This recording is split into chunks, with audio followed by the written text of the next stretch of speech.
So why Maryland? So I know you said about your husband's job, but what made you say, okay, let's go, I'm in?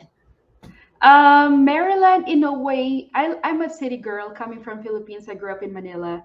I'm a city girl. It has a blend of suburb kind of feel with a city, which is not too far from DC. Where we live is in Baltimore. Everybody knows Baltimore is one of the notorious cities in the whole world or the US. But there actually is not the entire Baltimore. I personally lived in Baltimore County, and that's one of the top school when it comes to elementary school. They were like number one.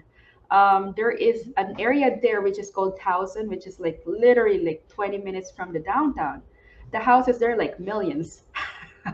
Yes. And people are like, that's Baltimore, it's ugly. No, they have the best school, you know. One of the best universities are there.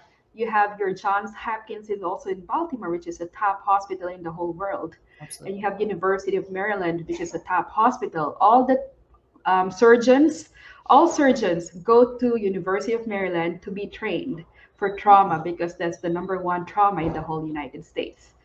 Yes. And a lot of people like this is a melting pot for education. This is a melting pot for people, diversified culture, good education. The taxes are, you would be surprised, a little bit higher than where we are as in New Jersey when it comes to property taxes, but you return it in a way of education, which is also good.